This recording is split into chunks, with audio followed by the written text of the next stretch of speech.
5 নম্বর প্রশ্ন, জোড় এবং বিজোড় সংখ্যা পৃথক করে লেখো। জোড় এবং বিজোড় সংখ্যা পৃথক করে লেখো। এখানে অনেকগুলো সংখ্যা দেওয়া আছে, এখান থেকে আমার জোড় সংখ্যাটা আলাদা করতে হবে আর বিজোড় সংখ্যাটা আলাদা করতে হবে। এই যে আমরা এখন আলাদা করব, তার আগে দুটি বাক্য আমরা পড়ে নিই। এখানে সংখ্যার শেষে 0, 2, 4, 6, 8 থাকলে সংখ্যাটি জোড় সংখ্যা। সংখ্যার শেষে 0, 2, 4, 6, 8 থাকলে সংখ্যাটি জোড় সংখ্যা। আর সংখ্যার শেষে 1, 3, 5, 7, 9 থাকলে সংখ্যাটি বিজোড় সংখ্যা। সংখ্যার শেষে 1, 3, 5, 7, 9 থাকলে সংখ্যাটি বিজোড় সংখ্যা।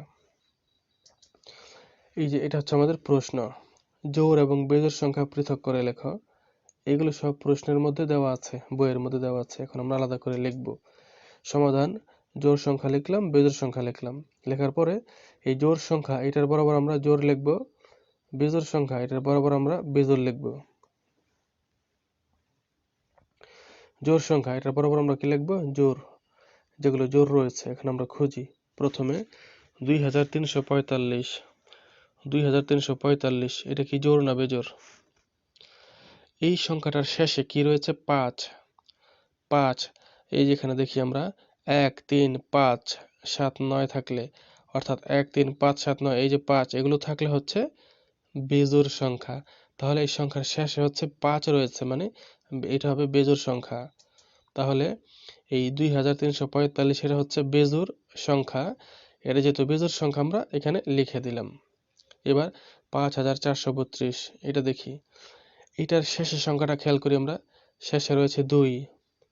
এখানে বলা আছে সংখ্যার শেষে 0, 2, 4, 6, 8 এগুলো থেকে একটা থাকলেই হইল।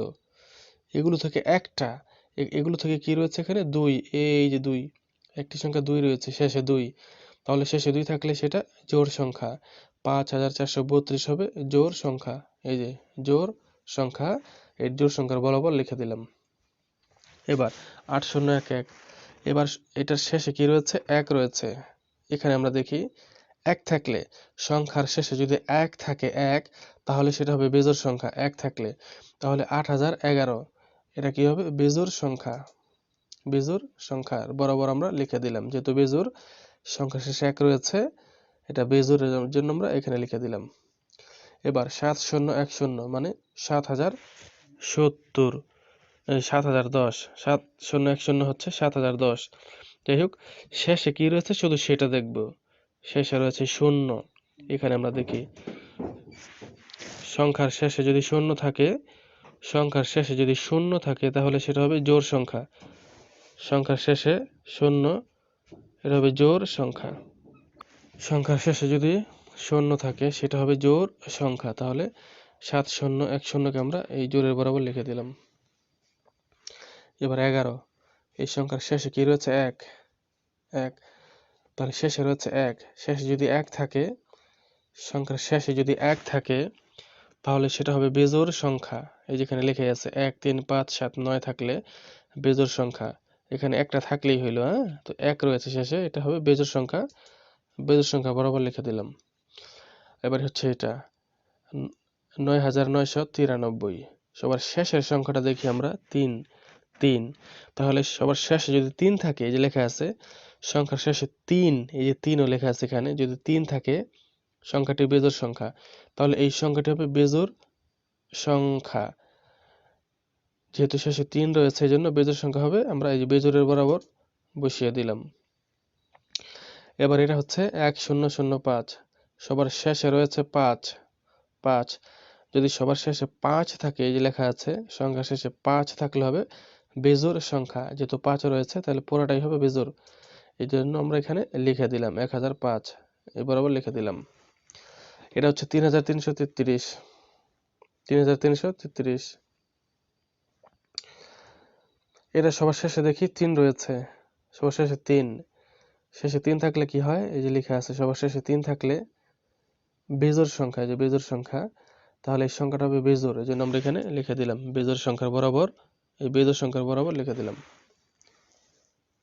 এবার রয়েছে 201, এই সংখ্যার শেষে কি রয়েছে? 1। 1 তাহলে এই সংখ্যাটি হবে কি? এই যেখানে লেখা আছে সংখ্যার শেষে 1 থাকলে কি? বেজোড়, তো 201 হবে বেজোড়। আমরা লিখে দিলাম এই যে 201 বেজোড়। বেজোড়ের লাইনে এখানে জায়গা হবে না বিধায় আমরা এখানে লিখে দিলাম। এবার হচ্ছে 3468, 3468, 3468। এই সবার শেষের সংখ্যাটা দেখি আমরা, 8 রয়েছে এখানে, 8 এই যে এখানে লেখা আছে, এই যে 8 8 0 2 4 6 8, এগুলোর একটা থাকলেই সেটা হবে জোড় সংখ্যা। তাহলে এখানে 8 রয়েছে, সংখ্যার শেষে যদি 8 থাকে সেটা হবে জোড় সংখ্যা। তাহলে 3468 হবে জোড় সংখ্যা। এই বরাবর জোড়ের বরাবর লিখে দিলাম।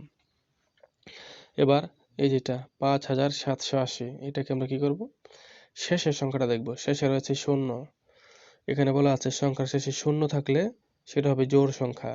তাহলে এটার শেষে 0 রয়েছে, এটা হবে জোড় সংখ্যা। এই বরাবর আমরা লিখে দিলাম। জোড় সংখ্যা হচ্ছে 4টা, আর বেজোড় সংখ্যা হচ্ছে যেগুলো, সবগুলো আমরা এই প্রশ্ন থেকে দেখে দেখে এখানে বুঝে বুঝে লিখে দিব। তোমরা যখন লিখবা খাতায়, তো এই যে 2টা লাইন লেখার দরকার নেই, এই সংখ্যার শেষে এই 2টা দরকার নেই, এটা আমি বোঝার জন্য এখানে লিখে দিয়েছি।